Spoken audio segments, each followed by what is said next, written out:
Thank you very much. We would like to start the Arm business briefing. I would like to introduce today's presenter, Vice President of Arm in charge of Investor Relations, Mr. Ian Thornton. This meeting is provided with a simultaneous interpretation service. On-site participants and those sell-side analysts are kindly requested to select the channel. On the left-hand side, it can be shown on the signboard. Online participants, by default, it provides original audio. Menu bar of Zoom, or click the More icon and find the translation channel. Please choose either Japanese or English. Those online participants, by default, you will see the Japanese materials, but you can switch into the English material. Find the view option on the Zoom apps and select the screen share and choose English. So, a presentation by Ian Thornton. Go over to you. Thank you. Good morning. Thank you very much for coming to this presentation. It is wonderful to be back in Tokyo again. Although it's only been a year since I was last here, so much has happened. Arm has now reported 4 quarters with revenues over $1 billion. Demand for Arm technology has never been stronger, driven by excitement around AI. Arm has continued to introduce new products to meet this demand and has accelerated investment in R&D to speed up the development of the next generation of Arm technology. And as you may be aware, last week we announced the first step in a major new strategy. For the first time, Arm is now selling complete chips. Firstly, I will talk about Arm, our business model, our products, and our primary end markets. And then I'll talk about our new business strategy that we have just announced. And as part of that announcement, we also provided revenue and profit targets for the next 5 years. And then we will have time for your questions. I will start with Arm's original business model. Arm provides the design of the CPU, the brain of the chip. The purpose of the CPU is to run software. The software that runs in your smartphone, your PC, and your television all run on a CPU.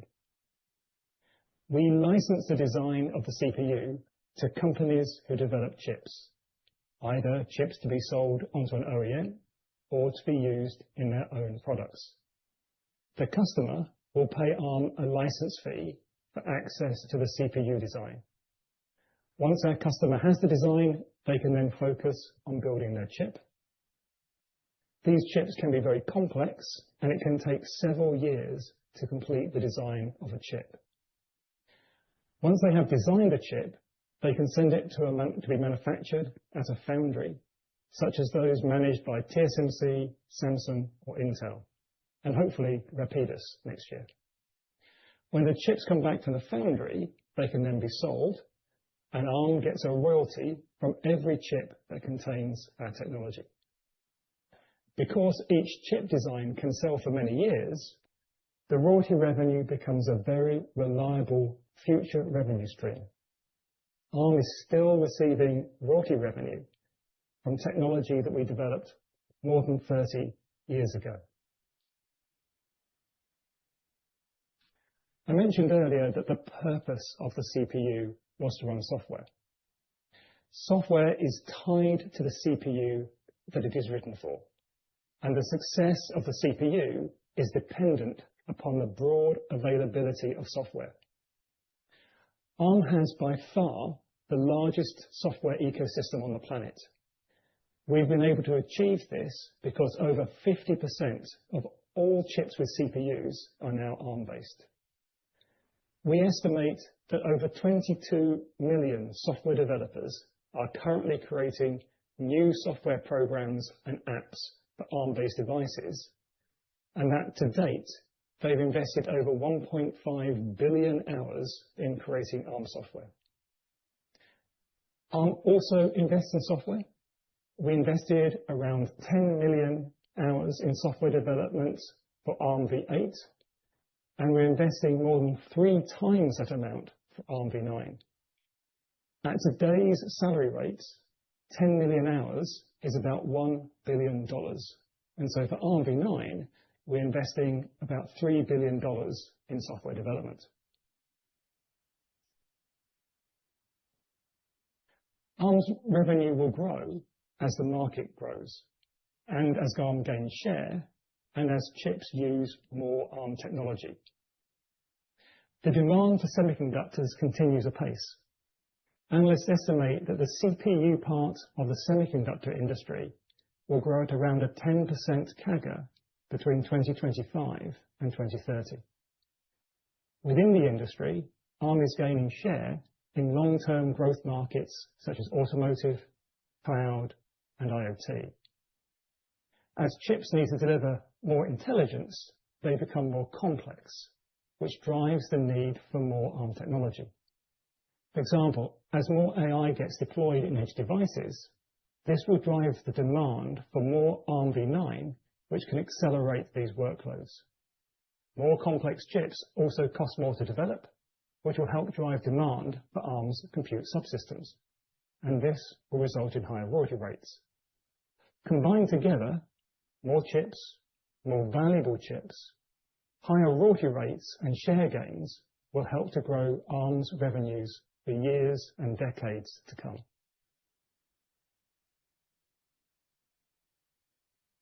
Let's look at this in a little more detail. As you may know, we've doubled the royalty rates from ARMv8 to ARMv9, and we've doubled again for customers who use our compute subsystems.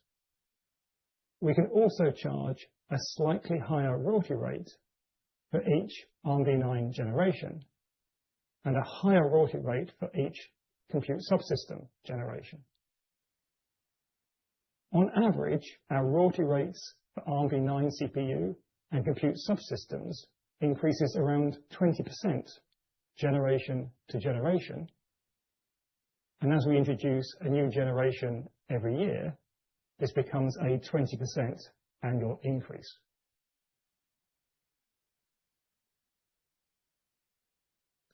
The increasing complexity of chips of today and tomorrow is also contributing to our royalty revenue growth. In the data center, for example, AI, including agentic AI, is driving our customers to design an increasing number of cores into their chips. Tracking both the increasing core count over recent years and our customers' planned increase in future core counts, we can see that the number of cores per chip is increasing by about 20% per year. Typically, if the number of cores increases, we get a higher royalty per chip, and so our royalty revenue should again increase around 20% per year.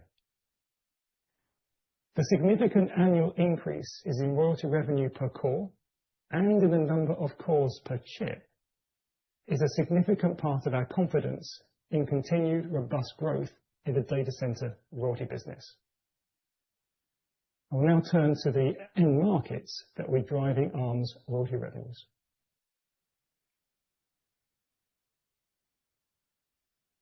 Starting first with Edge AI, which includes smartphones, PCs, and also other consumer electronic devices such as smart glasses, smartwatches, televisions, and game consoles. ARM already has 100% market share of the main chip going into all smartphones and tablets, including all Apple iPhones and all the Android phones. ARM also has a very high share in many other consumer electronic devices, and we're helping to make these more intelligent with our latest technologies. If you use AI on your smartphone today, maybe for improving picture quality in a photograph or for live translation and transcription, then you are already running an algorithm on the ARM CPU in the smartphone. More than 70% of the AI-enabled apps on the Android App Store run entirely on the ARM CPU. They don't need any additional acceleration.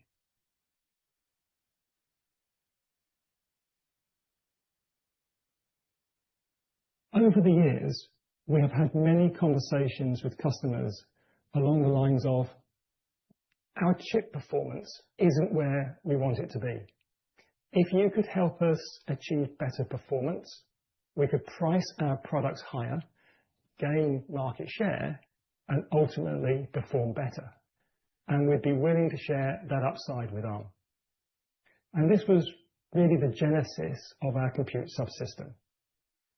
To build a world-class product, you need a full stack optimization, from the system design to the CPU design to the physical implementation, all the way down to the transistor level, and then all the way back up to the software, the device drivers, the firmware, the operating system, and the applications. And that's exactly what we've done with CSS. We work very closely with leading partners like Samsung and TSMC to optimize down to the transistor level.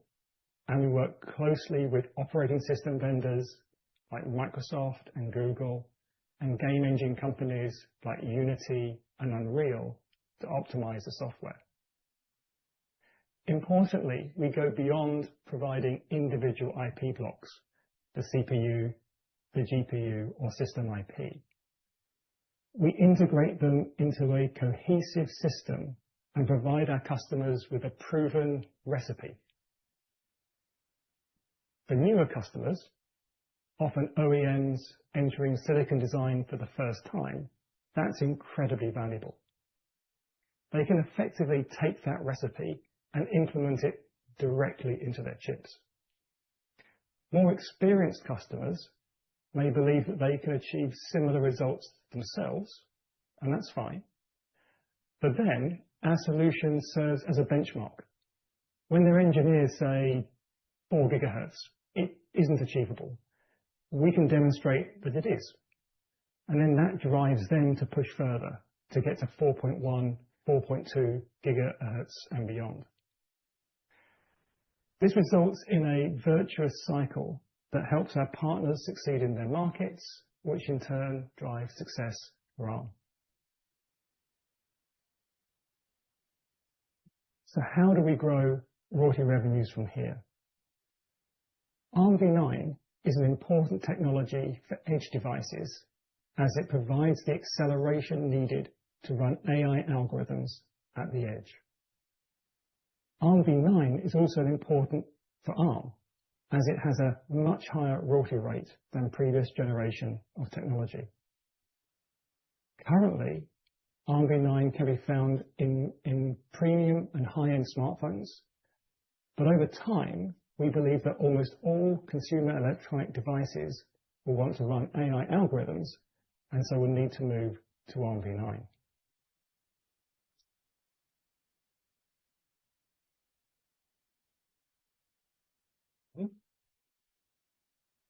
Okay, the build didn't quite work. We are also providing our compute subsystems into this market. A compute subsystem is particularly useful in chips which can contain a lot of Arm technology, such as in a smartphone or PC. Again, this enables Arm to charge a higher royalty per chip. And finally, not all consumer electronics are currently Arm-based. We are still gaining share in the PC segment. Apple is 100% Arm-based. Many Chromebooks are Arm-based, and Qualcomm and NVIDIA are now both providing chips into the PC space using Arm technology.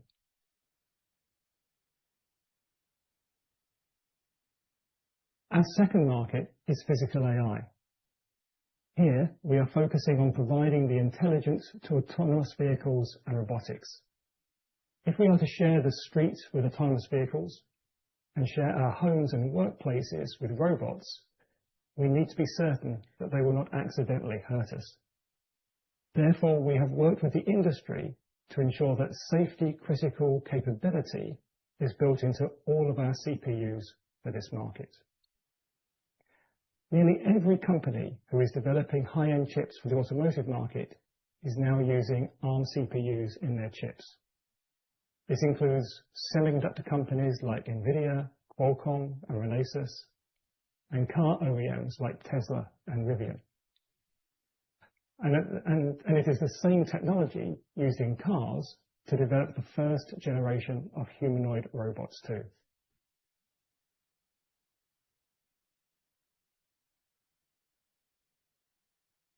As with Edge AI, we are also providing a complete compute subsystem that customers can take straight through to tape out and into production without modification.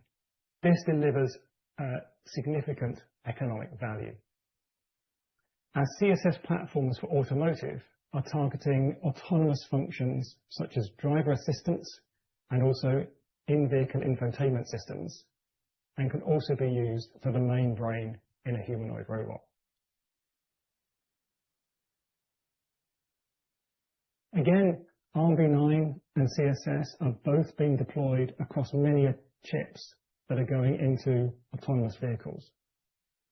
But here, the main growth driver is a significant increase in the amount of compute that is being deployed in each car. More advanced cars will need both more advanced ARM technology, but also more ARM-based chips. One car OEM has recently announced that they're deploying 433 ARM cores in their first generation of self-driving vehicle, and they expect even more in future generations. We calculate that this car will generate between $100 to $200 of royalty revenue.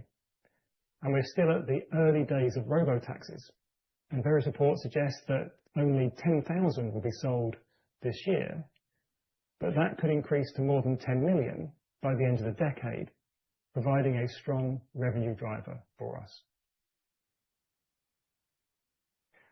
And finally, to robotics. This is still a relatively nascent market. We think that the compute content will be similar to the automotive market, but with important differences. They will both need a single independent brain to make decisions that will need to be very powerful. However, humanoid robots will need more sensors and actuators to move its limbs safely. But hopefully, they will not be traveling at 100 kilometers per hour.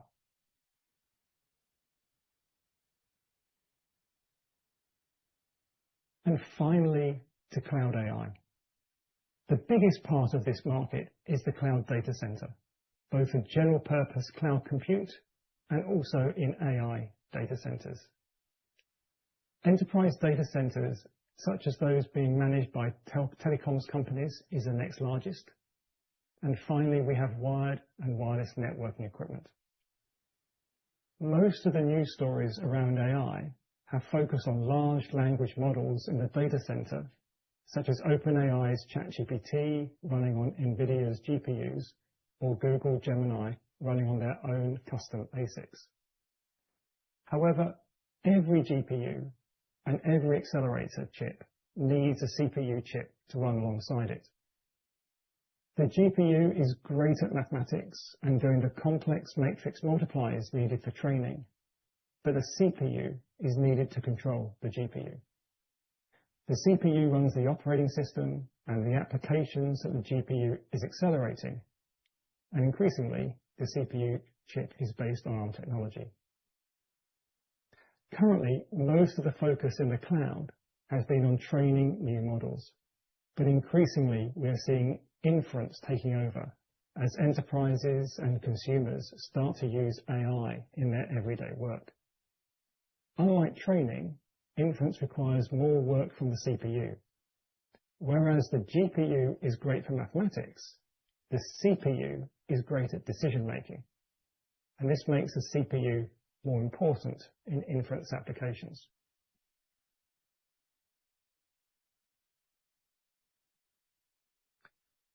One of our goals has been to continue to lower the barrier to entry to make it easier and quicker for our customers to get their chips to market. Our first CSS customer told us that CSS gave them a better starting point for their chip design and so saved them about 80 man-years worth of engineering work. We had another customer who, from the time we handed them CSS, to the time they had production silicon back, including time in the fab, was less than 18 months. That is the amount of time needed to build a simple microcontroller, not a 128-core 3 GHz server chip. And in return for these great benefits, ARM is able to charge a higher royalty per chip.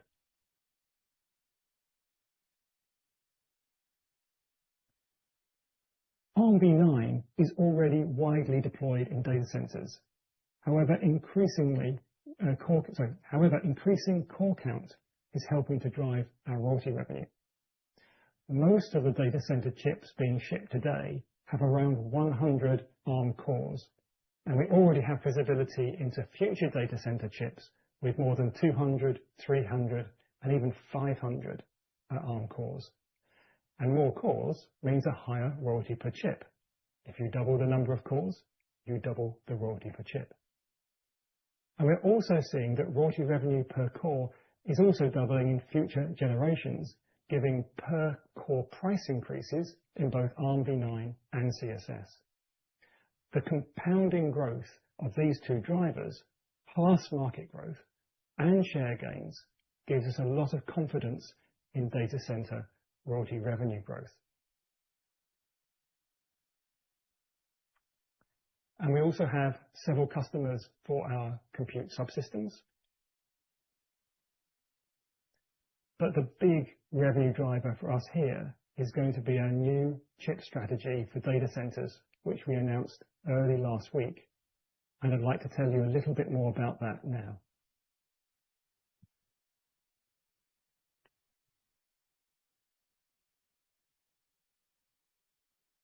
First, let me give you some background. Let's start by looking at the role of the CPU in the cloud.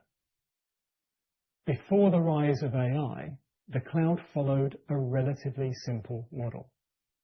Demand for compute was already growing rapidly, driven by providers like AWS, Microsoft Azure, and Google Cloud, and most workloads were straightforward.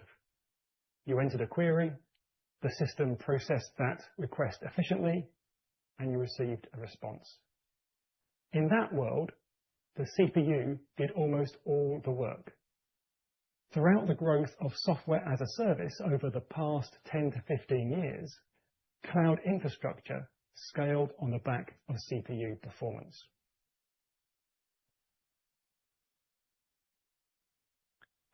Now, with the introduction of AI, the model has fundamentally changed. All data centers are a mix of CPUs and accelerators. When training a new model, the accelerators do much of the work as they take in new data to adjust all the billions of parameters in the model. The CPU is just there to manage the process. However, as we move to inference workloads, the CPU does more of the work. A user enters a prompt, that request is sent to the cloud, and from there, CPUs orchestrate the process, managing workloads, coordinating data flows, and returning the results. The accelerators generate tokens, and each token, which is essentially a word or unit of output, is part of a much more complex system response. So while accelerators remain important, CPUs are central, both in traditional cloud infrastructure and now within AI data centers.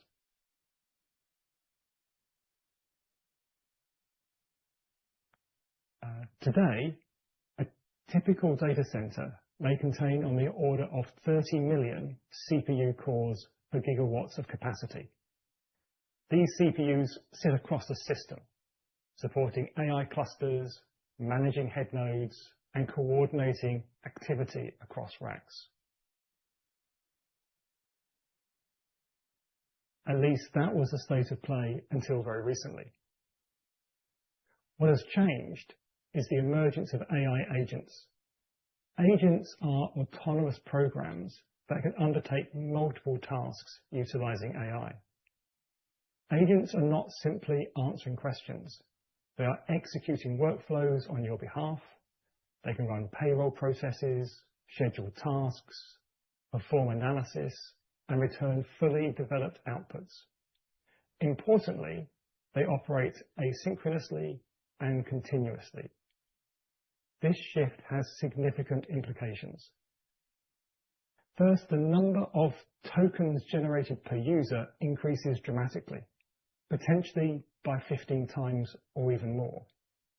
And that's because agents generate requests far faster than humans, and they operate around the clock.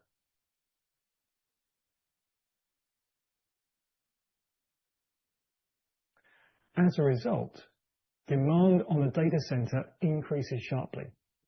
Accelerators continue to generate tokens, but these tokens must be managed, scheduled, and routed.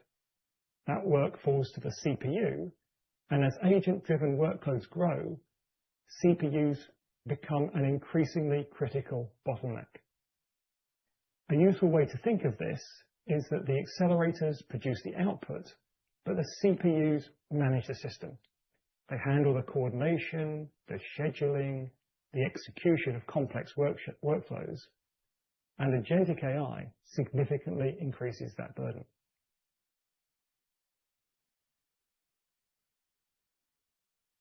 The consequence is clear.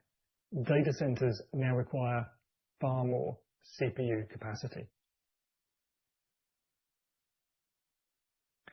By our estimates, CPU demand could increase by roughly 4 times, rising from around 30 million cores per gigawatt to approximately 120 cores per gigawatt. That is 4 times the number of cores, and that creates a new challenge. We're now trying to fit 4 times as many CPU cores into the same power envelope. And that's a problem. Happily, we have a solution. Yeah, I'm holding up here. Okay. This is ARM's first commercial chip. It is called the ARM AGI CPU, and it has been designed to be very flexible and can be used for general-purpose cloud workloads, for agentic AI workloads on its own, or in support of an accelerator. We designed the chip in close collaboration with Meta, and they have big plans to widely deploy the ARM AGI CPU in their data centers. We also have visibility of orders from many other companies, and I'll introduce you to some of them in a moment.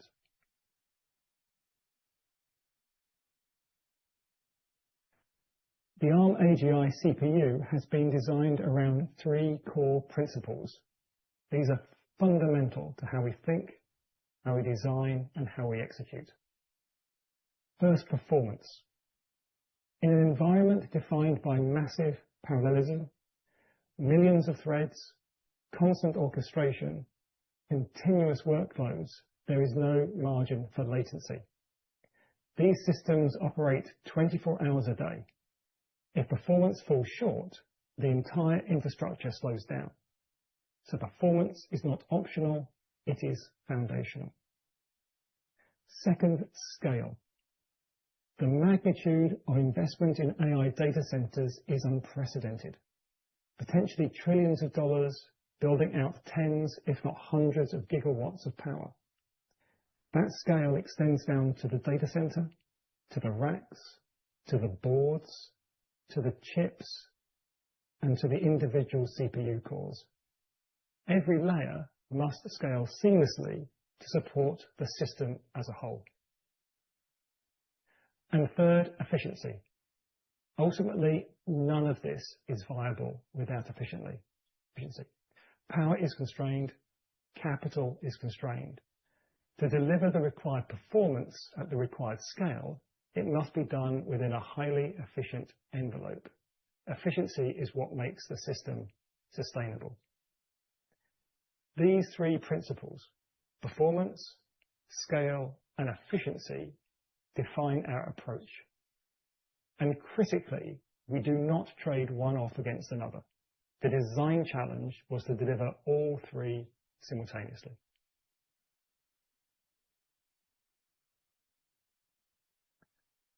The ARM AGI CPU is based on our Neoverse V3 compute subsystem platform. This is the same CPU that is used in Amazon's Graviton 5 and Microsoft Cobalt 200 chips. Our V3 has been designed to not only be efficient, but also for best-in-class performance. We have added to it a dedicated 2 megabyte level 2 cache for every core and support for up to 3.7 gigahertz in performance.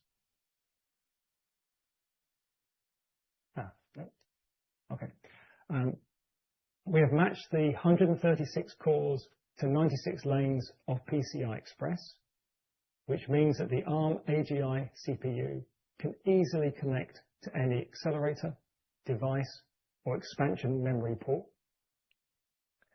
On the memory side, we are leveraging DDR5 for maximum capacity, and to minimize latency, we went with a multi-chiplet design where I/O and memory controllers are on the same die as the compute.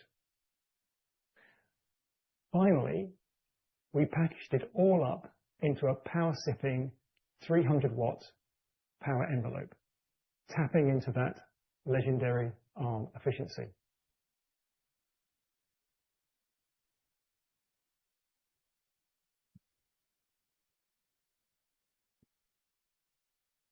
This is a standard 36 kilowatt rack.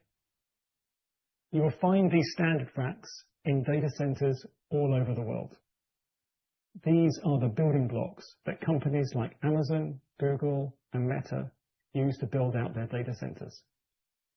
This one is a bit special. First, it doesn't draw 36 kilowatts. Even filled with 30 trays of ARM server chips, which is 60 chips, or 8,160 cores, it still uses much less than 36 kilowatts. Secondly, it delivers 2 times the performance when compared to the same rack filled with chips based on x86. This means that for the same capex and the same power budget, you double the amount of compute output.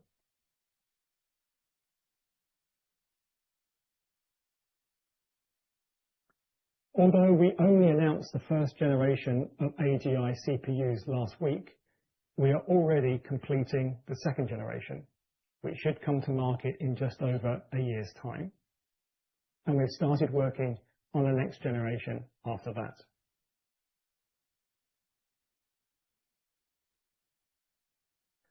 With a new product established, let's look at what this is going to do for ARM's revenue and profits over the next 5 years. Note that we're calling this the first phase of our market expansion, because there is more to come.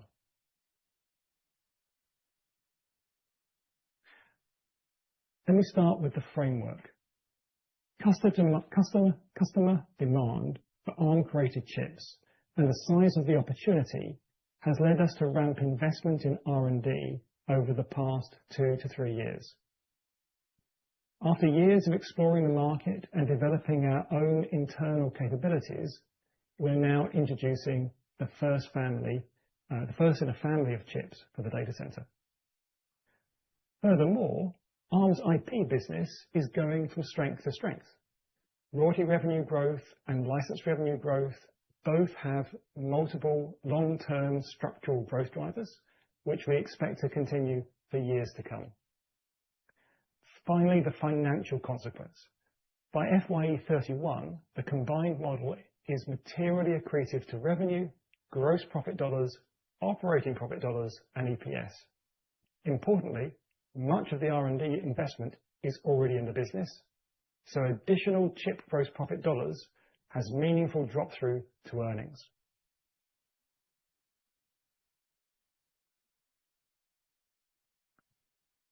ARM's opportunity is huge. We are growing into the largest market in history, one that is just getting bigger and bigger. It is over $500 billion today, and we think this grows to more than $1.5 trillion in FYE 31. And just to be clear, this is just semiconductor logic, CPUs and XPUs. No memory, no optical, just chips where you might find ARM technology either today or in the future. Breaking that down a little more, cloud AI is a $330 billion market today, growing at around 35% a year to more than $1 trillion in FYE 31. Edge AI is a $180 billion market, which we expect to grow at around a 7% CAGR over the next 5 years to $250 billion. And physical AI, which includes automotive applications and robotics, that is a $25 billion market today, doubling in size over the same period. And this then adds up to more than $1.5 trillion.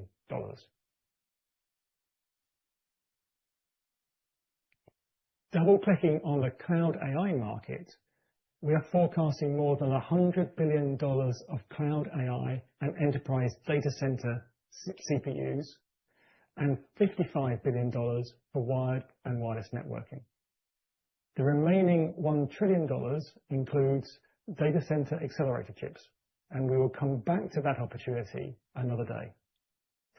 Today, we are just focused on the CPUs, and there are around $500 billion of CPUs that are in ARM's sweet spot. And I want to direct particular attention to the $100 billion of data center CPUs, as that is the market being addressed today by ARM AGI CPU. These numbers may seem high. However, we do have visibility into our hyperscalers roadmap, and with the rise of agentic AI across all data centers, we are confident in this estimate.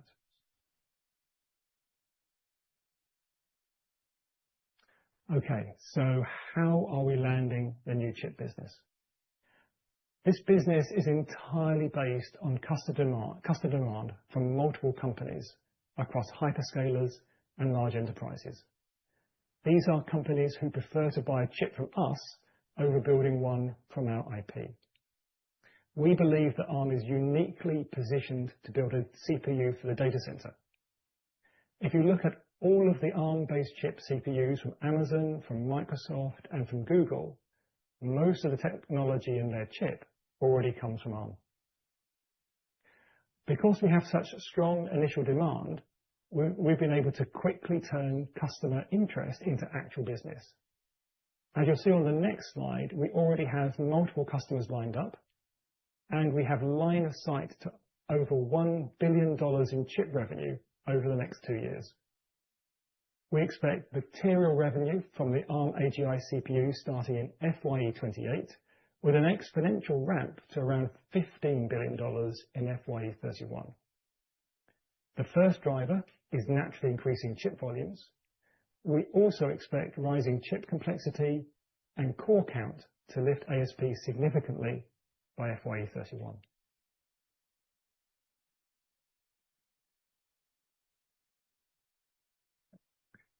On this slide, we have just some of the customers that are placing orders for our new chip. Meta, I already mentioned. We also have OpenAI, SAP, Cloudflare, SK Telecom, and F5. There are a similar number of companies that did not want their names to be public, but who are also interested.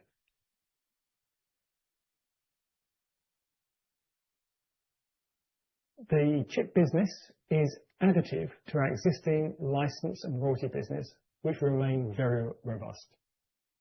ARM's royalty revenue has multiple secular growth drivers. The end markets into which our technology is being deployed are growing. We are gaining share as our customers deploy more ARM-based chips. Increasing complexity is driving up core count, especially in the data center and in high-end automotive chips, which leads to a higher royalty rate. And our most advanced technology commands a higher royalty rate. Over the past 5 years, royalty revenue has grown at about a 14% CAGR. and this has accelerated to over 20% in the past 2 years as ARMv9 and CSS have started to ramp.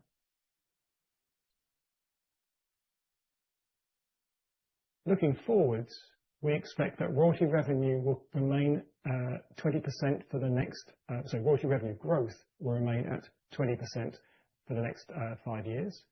Maybe not every year, as there will still be the occasional market downtick or inventory correction. But looking through those, we think the long-term average for royalty revenue will be 20%.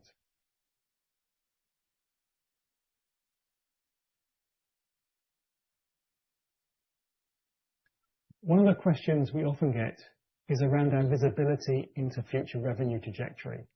I think this helps to tell the story. Many of the contracts that underpin our royalty revenue forecasts are already signed, and the royalty rates are already agreed in the contract. We've also delivered the technology, our customers are building the chips, and in many cases, they're already shipping the chip in high volume. Looking out over the years 27 to 31, over 70% of the revenues we're forecasting to collect are already covered with royalty rates set in the contract. Even by fiscal 31, the contracted base is still around 60%. And the remaining 40% is almost all with existing customers who we are confident will want access to the next generation of ARM technology, and typically at higher royalty rates, higher core counts, and at higher volumes than they do today.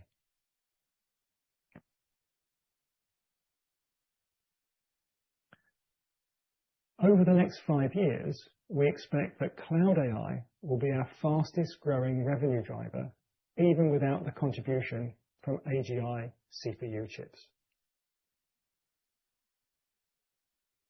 And when you add in chip revenue, it will surpass Edge AI in FY30 and become by far the majority of our revenue in 5 years' time. And finally, to licensing. This has been growing well ahead of our expectations. At the IPO, we said that it would grow low single digits, which we quickly uplifted to mid-single digits, and it has then been growing over 20% per year. And this has been driven by a combination of the AI cycle, more customers getting access to ARM technology through subscription licenses and compute subsystem agreements, and also the expansion of our license and design service agreements with SoftBank. We think all these drivers will continue. We expect the AI cycle will continue to provide the majority of the growth through more demand for next generation CPU IP and compute subsystems at higher royalty rates. And we expect that the SoftBank license and design services revenue will grow at high single digits. And of course, the strong license revenue growth should lead to higher royalty revenue growth in the years and decades to come.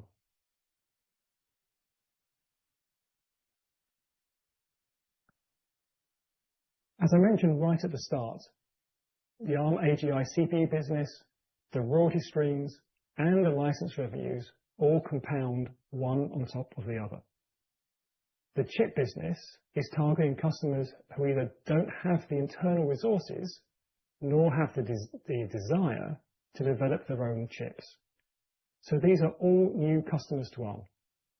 We do not expect the chip business to cannibalize the IP business, although if some companies do ultimately choose to switch, that is accretive to earnings, as we previously discussed. With around $15 billion of revenue from the chip business expecting in FY31 and another $10 billion of IP revenue, we're forecasting very strong revenue growth from the combined business over the next few years.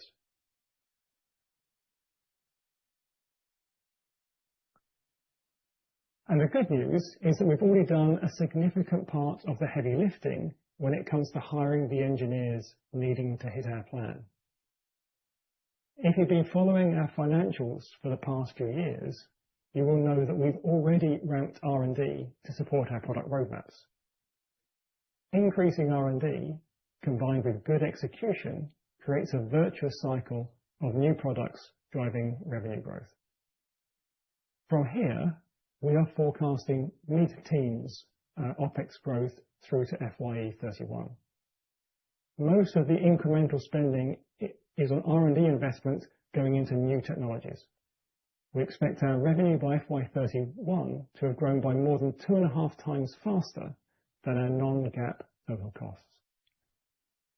So as revenue and gross profit scale, particularly in chips, much of that incremental gross profit can drop through. That is the operating leverage in our model.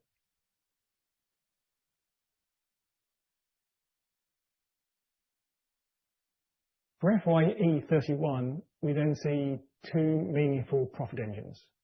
First, we expect the IP business to reach about $10 billion of revenue, reach its 99% gross profit margin, and deliver over 65% non-GAAP operating margin. Excuse me.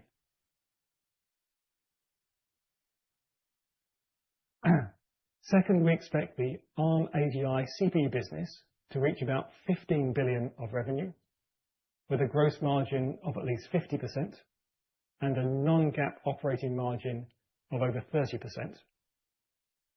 Put those together, and the consolidated business has $25 billion of revenue, industry-leading blended gross profit and operating margins, and yielding more than $9 of non-GAAP EPS power in FYE 31. This is not a story of choosing between IP and chips. It is a story of combining a very high margin IP model with a large, fast-growing and accretive chip business.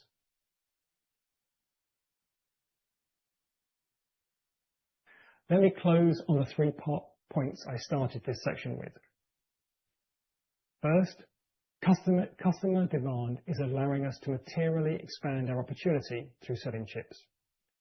We already have line of sight to more than $1 billion of revenues from some of the companies I mentioned earlier, and we are forecasting $15 billion of incremental revenues in FYE 31. Second, our existing IP business continues to have strong underlying growth drivers, with the chip business compounding and not cannibalizing the IP business. We expect this to deliver around $10 billion of revenue in FYE 31. And third, the combined model is significantly accretive to revenue, gross profit dollars, and operating profit dollars, with more than $9 of EPS power. And because much of the R&D investment is already in the base, the incremental economics are very attractive.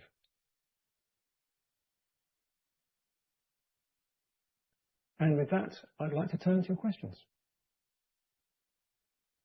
Thank you very much. Now, until 11:30 Japan time, we are going to open the floor for questions. Questions can be accepted either in English or in Japanese. We would like to entertain as many questions as possible, and so only 2 questions for each questioner. If you are going to ask a question, then please identify yourself and your affiliation. First, we'll take questions from the sell-side analysts on site, and then we are going to entertain questions from online participants. Please raise your hand, click the raise the hand button. If you are going to withdraw a question, a hand down button should be clicked, and then you can find the raise the hand icon in the reaction box. Now, a microphone will be brought to you. If you have a question, please raise your hand.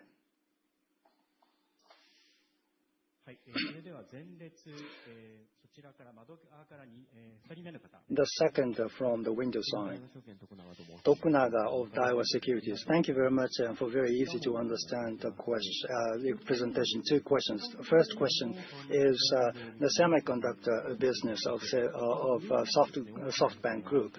Ampere, Graphic, there are different companies that belong to the same group, and that you are going to advance into the chip business.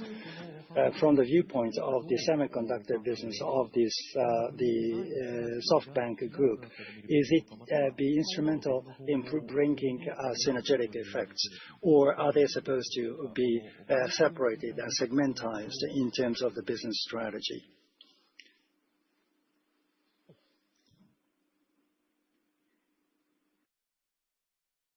Yes, so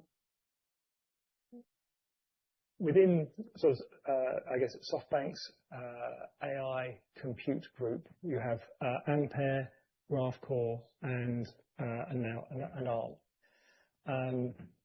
However, the chip that we've just announced is independent of anything being worked on by SoftBank's semiconductor companies, GraphCore and Ampere. This is entirely an Arm initiative, and there is no link through to what SoftBank is doing. Obviously, there is a lot of work being done. I think the GraphCore had anyway about 500 engineers. I believe they're expanding their capacity. Ampere had about 1,000 engineers, and they may also be expanding their capacity as well. But those engineers are working on something completely different. As to when that will be announced, what they're working on, that's probably a question for my colleague over here. But for now, the only thing we can talk about is the CPU chip that Arm has just announced. Thank you very much. There is a second question on page 37, CPU business. And in the FY29 and 30, there's going to be a huge jump in terms of the sales. Is that because of the inference demand is going to rise, or capturing customer demand, or mass production system will be kicked in? What is the reason behind this huge jump you are expecting in those years? Combination of both of those. By the time we get to FY31, we expect that our third chip will be ramping into high volume.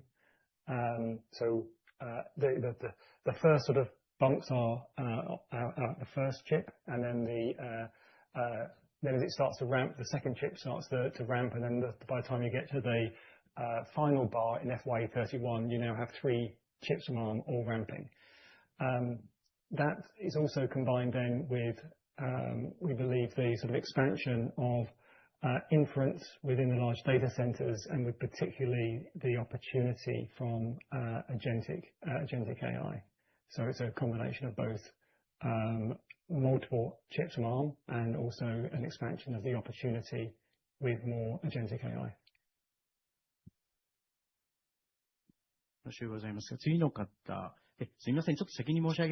I need to let you know before, but this is Arm business briefing, so we appreciate it if you could just ask questions regarding Arm business. So the second person and from the second row. Thank you very much for your question. That is very comprehensive, really, great opportunity for us to understand what the Arm's basic business more going forward. And my question is, does setting your own Arm AGI CPU mean you are now competing with your big customers like AWS, Graviton, or Google Axion? In my understanding, the beauty of the Arm business model is neutrality. So I just really a bit worried about that concern. So I just like to hear your thoughts on this. Thank you. Yeah, thank you.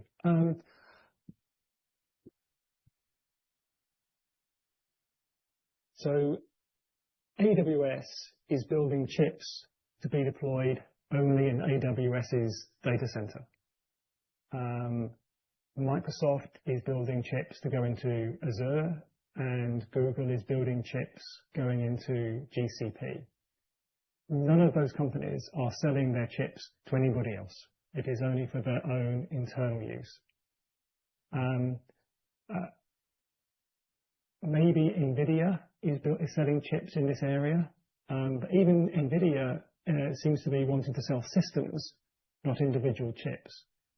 So if you're Meta, if you're Cloudflare, if you're SAP, you have no choice. There is nobody to sell you a chip. And so we've kind of found a market that is very underserved. And we think one of the reasons why it is so underserved is that these chips contain largely ARM IP. So if you are a chip developer, there's very little opportunity for you to add value or to differentiate. So it's not been an attractive market for someone to go after. But for ARM, because already it's all based on ARM technology, it's a very easy and an attractive market for us to address. Thank you. And thank you very much. And my second question is a margin, which is a bit early to think about, but generally speaking, selling hardware usually has lower profit margin than licensing IP. So how will this change your long-term profit targets or the mix of profit margins going forward? Thank you. Yes, thank you. So you're absolutely correct. And as we indicated on one of the earlier slides, I think, is it two?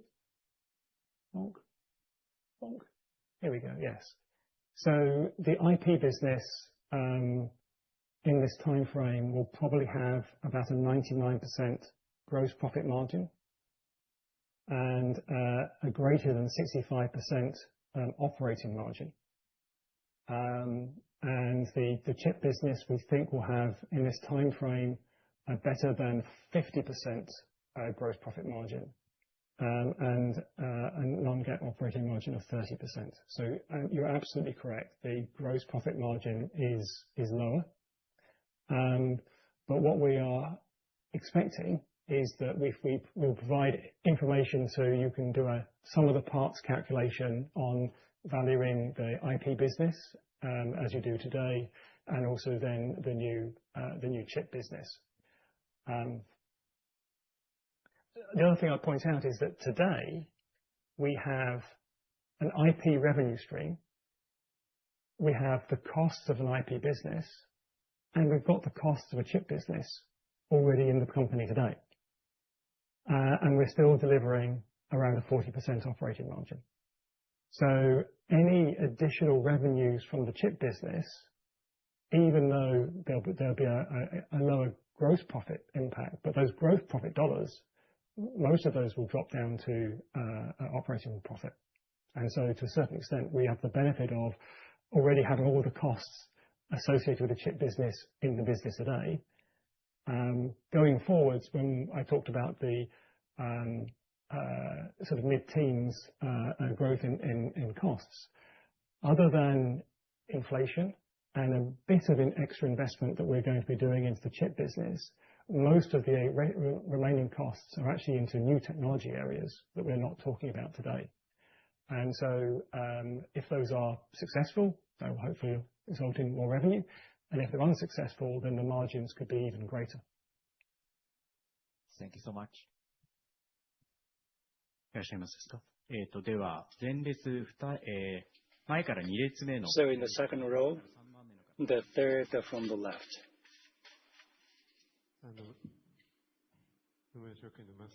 Masuno of Nomura Securities. First of all, CPU. A basic question. Other than ARM architecture, see Graviton, Vela, and compared to those competitor CPUs, AGI CPU's performance, how much is it? By twice as good as by x86, but compared to the other the players, what is the performance level? The AGI chip is going to be applied to TPU of Google, Amazon Centennial, OpenAI, the accelerator, Syllabus, the accelerator. Can it be applied to all the accelerators? Would you please share with us some technical information on this aspect? Yes, thank you. What we have, looking across the different chips that are available and how they fit with the accelerators from the cloud companies. Most of them have been highly optimized to work in their systems. And so, for example, Google's Axion chip has been targeted to work with very, very well with their TPU. NVIDIA's Vera chip is being optimized to run with Rubin, their GPU.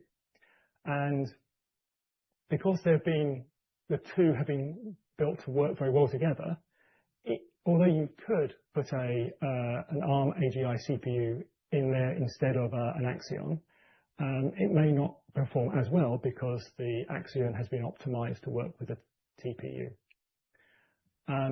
But if you were to take an Axion and have it working maybe standalone, then we think we'd be very competitive.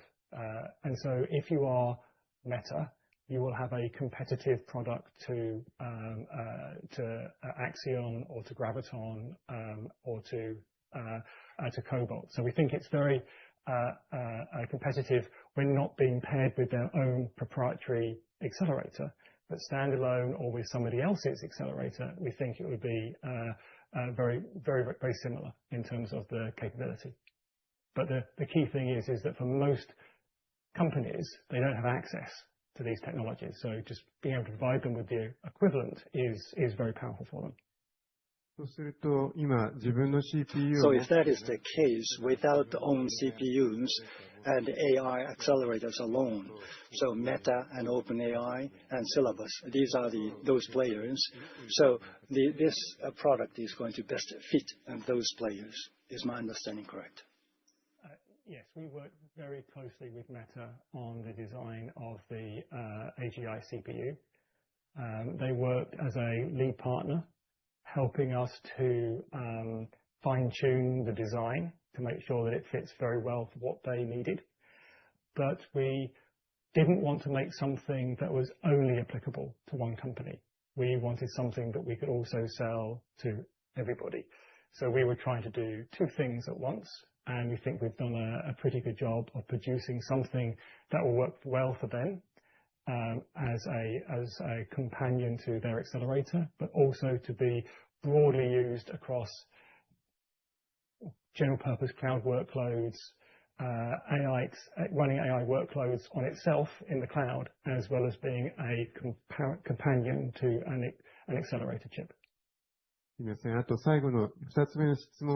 second question is that going forward, license revenue, guidance on the license revenue, you are talking about three elements. The factors for the drive AI cycle for one thing, and next generation, and then the benefit. And then the third one is the licensing to SoftBank. And I think you were talking about all these things. They are going to continue into the future. Is my understanding correct? Yes, your understanding is the same as mine. I mean, we have not yet seen any slowdown in the AI technology cycle. So we are seeing many companies wanting access to the next generation of ARM technology because they need to run more advanced workloads in their next generation of chips. And we're seeing that in the data center. We're seeing that in people building chips for cars and for robotics, for smartphones. Pretty much every end market you can think of, companies are building more advanced capability into their next chip. And some of that is going to be driven by agentic AI. We saw how OpenClaw, which is a local agent that runs in a MacBook Mini or in a Raspberry Pi, can be run locally and can effectively work as like a digital assistant. But that's not run in the cloud. That's run on a box next to you. And so we see that going into many, many different types of end product, consumer electronics product. And so that would continue to drive licensing. Similarly, we have only signed up about 30 of our top 50 customers for our subscription licenses. We think that more of them will want access, and so over time that will increase the license revenues. CSS has only so far been licensed to a small number of our customers. There are many more we think will be wanting to take it, and so that will help drive licensing. And then the third point is we have visibility into SoftBank's roadmap and their plans, and so we expect that the licensing and design services that we're doing with them will not only continue, but will continue to increase over the next few years as well. So yeah, those three drivers of license revenue we expect to continue for multiple years. If you look on the chart, you can't quite see, we are more confident in the first few years worth of growth. The outer years are harder to see, but that is normal. Whenever we are forecasting license revenue growth, we can see the next 2 years, but then it starts to get harder to see. So, but by the time we get there, we'll probably have more visibility of more growth.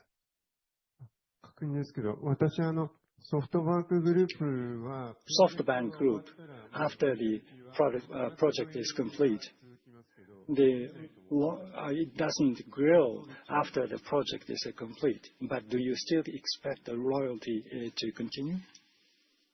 Well, most semiconductor companies in general don't build one chip.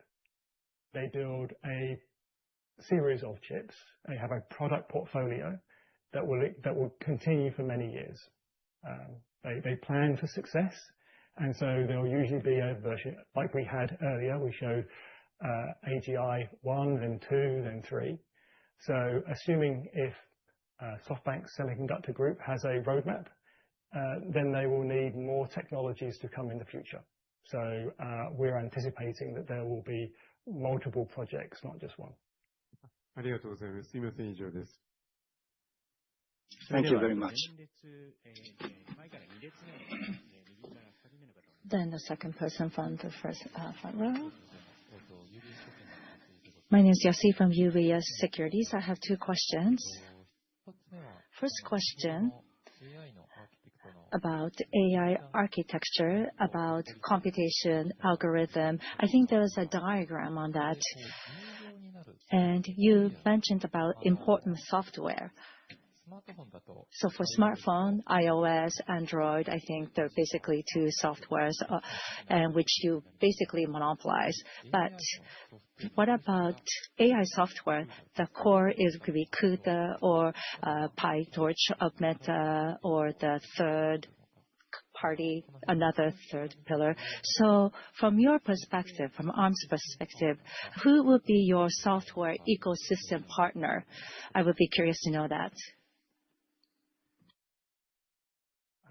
Well, I think you mentioned a couple there. So obviously NVIDIA's CUDA runs on the part on the ARM CPU and part on the GPU. Meta with PyTorch and ExecuTorch obviously is an important partner. But also with Google just announced as part of their Axion 2 launch that they just ported 10,000 workloads, so 30,000 workloads over to run on ARM. Microsoft have announced how they're porting Teams across to run on ARM as well.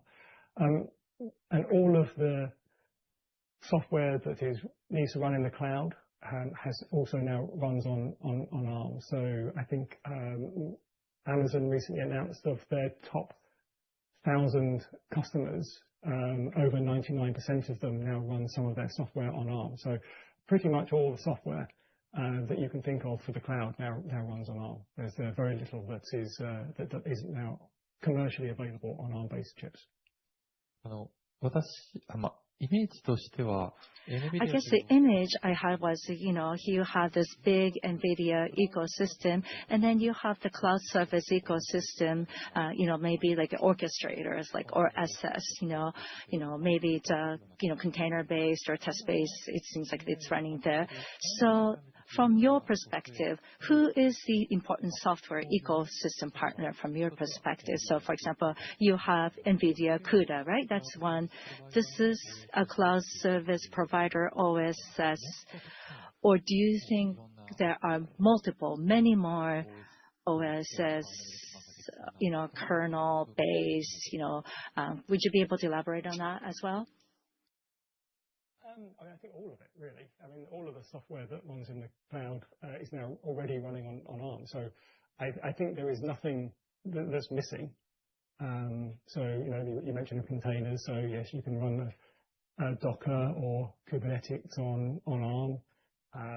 Python, Perl interpreters are optimized and running on ARM. So it's all of it. Thank you. And then my second question is about 1 gigawatt basis. So what's the assumption? And in 2030, it's 15 billion. That's your assumption. So would you be able to give us a rough picture until 2030? So if it's 1 gigawatt, I think it's 130, one per chip is what, maybe 200 or 300 core, right? And if you actually translate that into CPU counts, it's about 200 core, it's about 220 million for core. It's about 0.4 million CPU. Maybe that would be necessary for 1 gigawatt data centers. So, I want to know the assumption between 1 gigawatt and 2030, 15 billion, because I guess the intention is that, what's the CPU shipment when you say 2030, 15 billion? Yes, thank you. I wondered if your question was leading to how many chips. We're not disclosing the number of chips, mainly because obviously pricing, per chip pricing is very much related to volume. And we see multiple ways of getting to 15 billion. It could be just through a small number of large customers, or it could be through many smaller customers.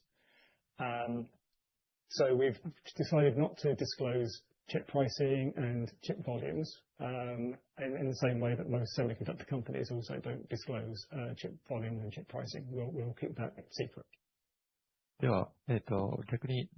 Then, in 2030, the number of chiplets is 2, right? So could it be 4?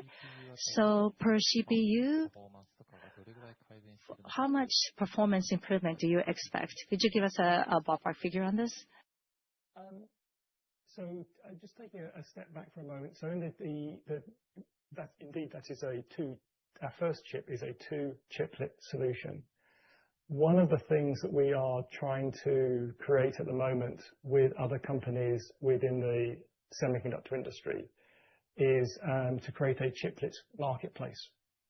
So at the moment, anybody building a chip based on chiplets, so including AMD and Intel and NVIDIA, are doing so using proprietary interfaces that they have had to develop themselves. What we're trying to create right now is in the same way that 30 years ago, we created IP standards so that multiple companies could integrate IP components from multiple companies into a single SoC, but with standard interfaces, standard busing, standard protocols inside the chip. We're now trying to help the industry to coalesce around standard interfaces between chiplets. And so you could take a CPU chiplet from ARM, an accelerator chiplet from an NVIDIA or a Rebellions, whoever, maybe an I/O chiplet from somebody else, and then integrate those all into a single system-on-chip design, or a single package, sorry, I should say. And that then could mean that you could then choose as to whether you have, two CPU chiplets, as we've done with our first chip, or 4, or 6, or 8. As I mentioned earlier, we are already seeing some companies who are planning 500-core chips, which would be multiple chiplets. And we've seen PowerPoint presentations, I should say, rather than plans, where the top right-hand chip is over 700 cores. And so significant expansion in cores. As I mentioned earlier, our first chip has 136 cores, but we are expecting that over time, the core counts in the products that we also produce will increase as the sort of the need for more CPU performance in an inference data center increases. I can't tell you what that chip count will be in FY31, or a core count in FY31, but certainly we're expecting it to be higher. We would like to take questions from online participants, if there are any. If you wish to ask a question online, please push the raise the hand button and wait for a moment. And if you're going to withdraw a question, then please push hand down button.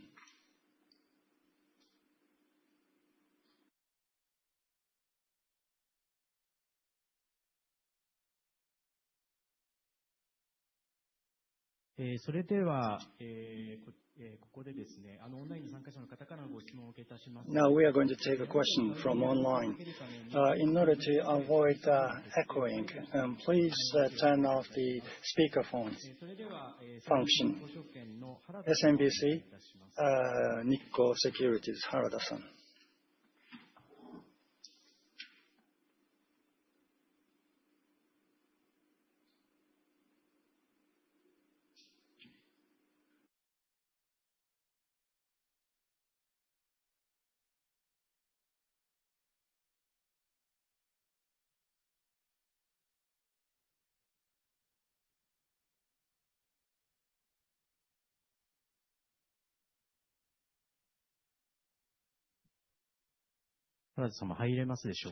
Harada-san, can you start the question?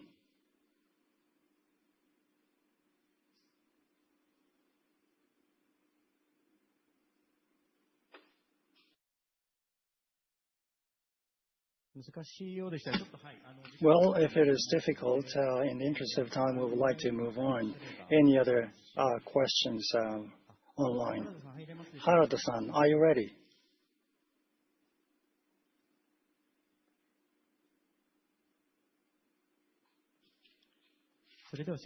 Sorry. In the interest of time, we would like to move on. Any other questions online?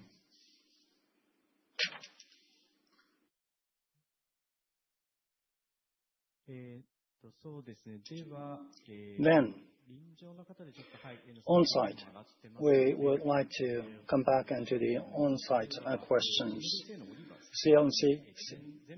CSLE, the fourth from the corridor side.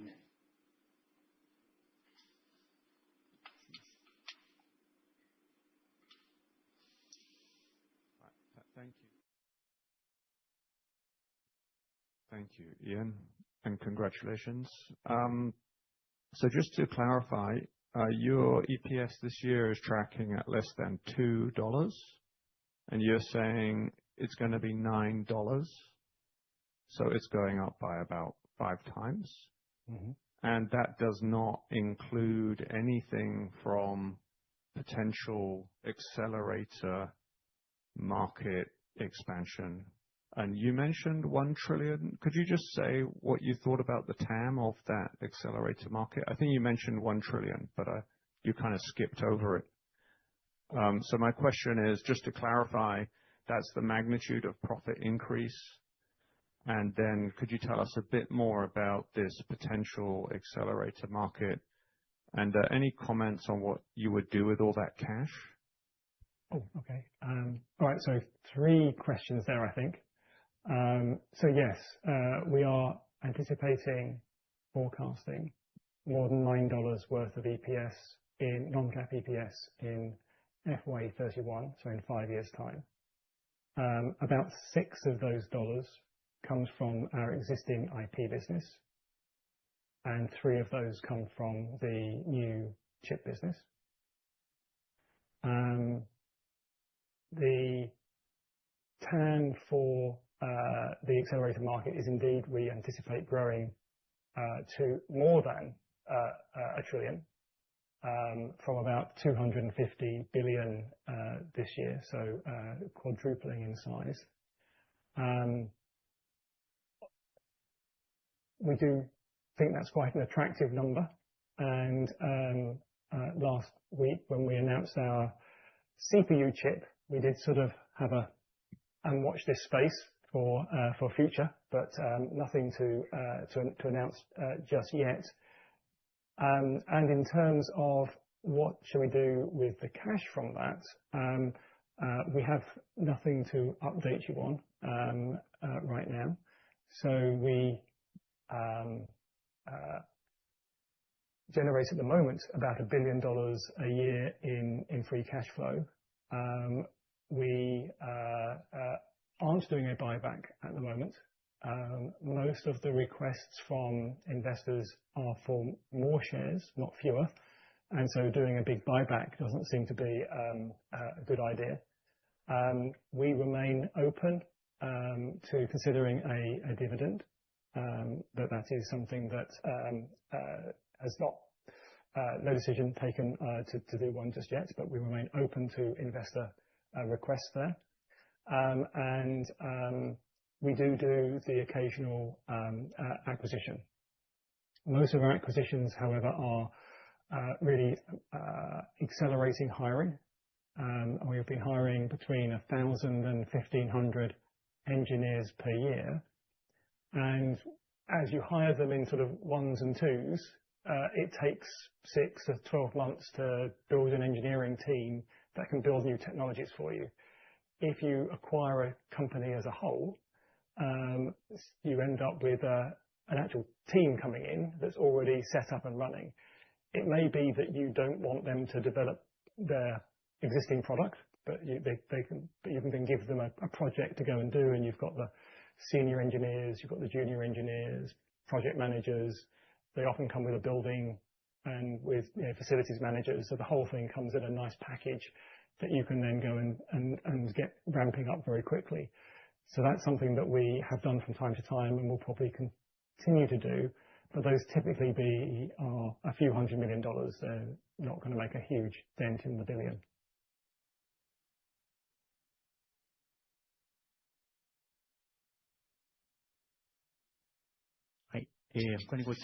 Any other questions? Anyone? Then the third person from the corridor on the front row. Thank you for the opportunity to ask. My name is Matsuo. So on page 37, you have a revenue projection. So the big 2 customers, OpenAI and Meta, how much would they comprise this revenue? And what is your visibility? How good of a visibility do you have, like, for example, firm commitment? Yeah, not going to give specific customer information. Contracts with them obviously are confidential. But as I mentioned, we have visibility to more than $1 billion worth of revenues. And if you look on slide 37, there's a little bit in FY27 and a bigger amount in FY28. The sum of those 2 parts is more than $1 billion. And we have very strong interest to deliver on that. So we are as confident as you can be in revenues that far out. Thank you. The second question. So when you're able to actually book a revenue, what would the CPU's P&L trend? So for example, secular, you're expecting, $3 of EPS, but of course you have upfront investment. So, is there anything that's accretive that could actually push down the EPS? Well, I guess there's two things that could push down EPS. Firstly, if the revenue doesn't come through in the way that we expected, or if we increase investments. So, staring into our crystal ball, I think that we have. Well, if René was here today, he would be telling you that he is very confident in the 15 billion and can see multiple ways that it could be. We can achieve that just with the customer set that we have today. And in reality, we'll probably be building a bigger group of customers, and so therefore could be even greater. But it's 5 years out, so there is obviously lots of uncertainties, and so could be lower if we end up with another war seems to be brewing at the time, or another credit crisis. Could be also, lots of obviously uncertainties, but that's based on the customers and the customer demand we can see today. Maybe it was lost in translation. My question was, that's of course helpful, but my question was, for the next couple of years, what should we expect from the chip CPU businesses? Is it going to be disruptive to EPS or accretive to EPS while you're running business at the early stage? On the basis that almost all of the costs associated with that business are already in the business today, any gross profit is going to help grow EPS.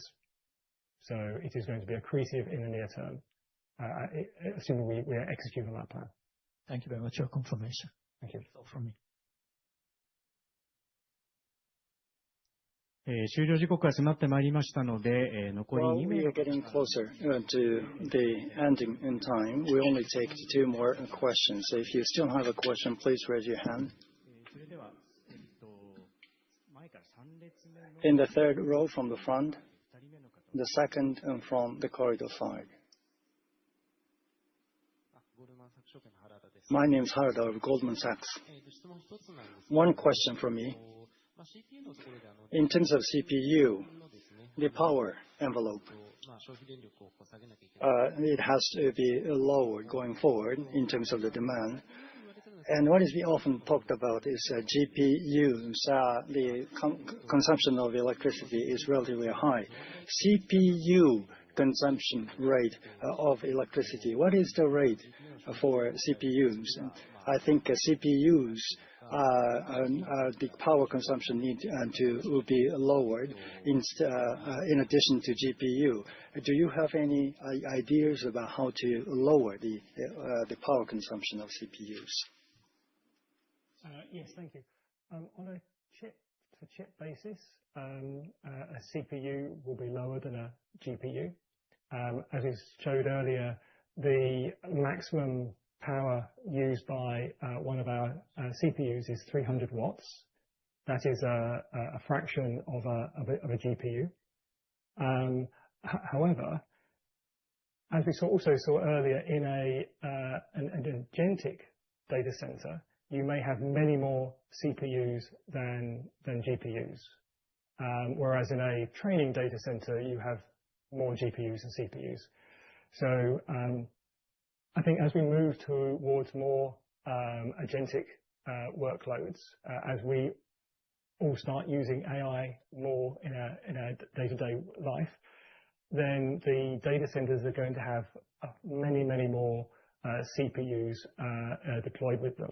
And that's going to mean that the energy efficiency of the CPU is going to become increasingly important.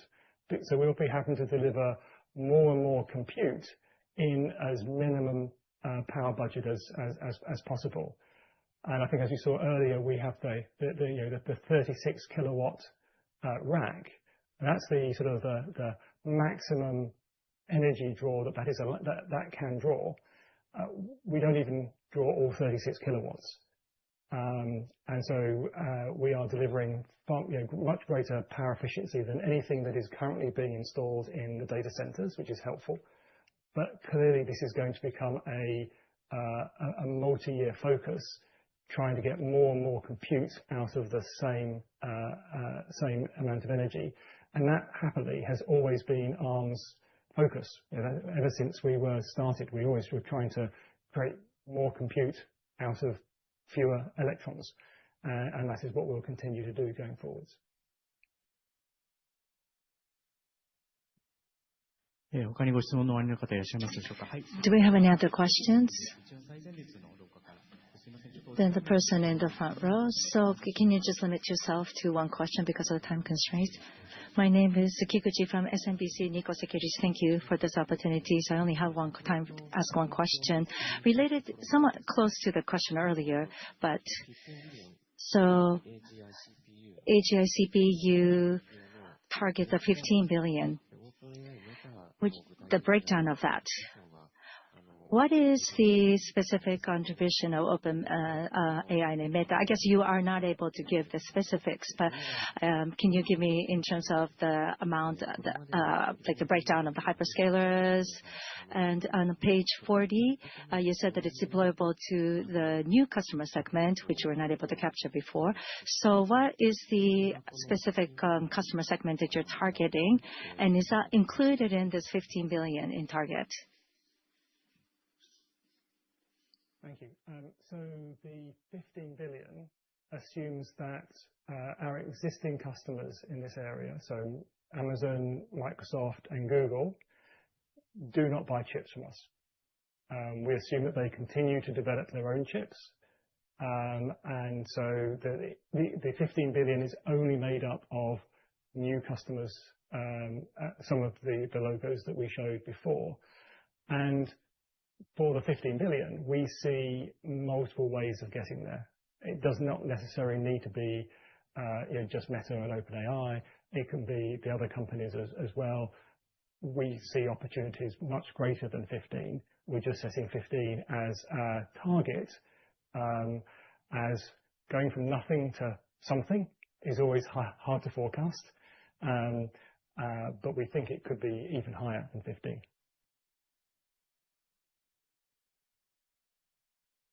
Does that answer your question? Thank you. With this, I think we would like to end today's Arm's business briefing. This will be streamed on demand basis on our IR website. Thank you very much for your participation.